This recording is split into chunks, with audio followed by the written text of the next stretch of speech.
لو بتعاني من الكحة أو البرد، الجوافة ممكن تكون الحل الطبيعي البسيط. الجوافة وأوراقها ليهم تأثير قوي في تخفيف أعراض البرد والسعال. تعال نعرف إزاي تستفيد بيهم بسهولة في بيتك. الجوافة غنية جدا بفيتامين سي. فيتامين سي بيقوي جهاز المناعة وبيخلي الجسم أقوى قدام الفيروسات اللي بتسبب البرد. تناول عصير جوافة طازج أو أكل الفاكهة بانتظام يساعد الجسم على مقاومة العدوى. حل بسيط وطبيعي لتعزيز المناعة. أوراق الجوافة تحتوي على مركبات طبيعية بتقلل تهيج الجهاز التنفسي. ده بيؤدي لتهدئة الكحة وتقليل النوبات المزعجة. شاي أوراق الجوافة طريقة بسيطة وفعالة لتهدئة الحلق والحد من السعال.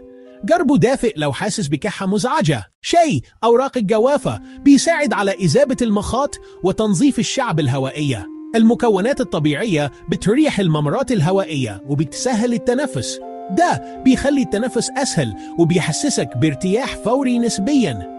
ممكن تضيف معلقة عسل لتهدئة إضافية للحنجرة. مستخلص أوراق الجوافة يحتوي على مضادات طبيعية ضد بعض البكتيريا والفيروسات. الخصائص دي بتساهم في تقليل نشاط الميكروبات المسببة لالتهابات الحلق والبرد. مش علاج بديل للدواء، لكن دعم طبيعي مفيد لك عند الإصابة الخفيفة. استخدمه كجزء من روتين راحة صحي. تناول عصير الجوافة أو شاي أوراقها بيساعد على ترطيب الحلق وتقليل الاحتقان. الترطيب ده مهم لما يكون عندك مخاط سميك أو انسداد مؤقت في الأنف. الجمع بين الراحة والسوائل الدافئة بيسرع الإحساس بالتحسن. سهل التحضير ومتاح في البيت.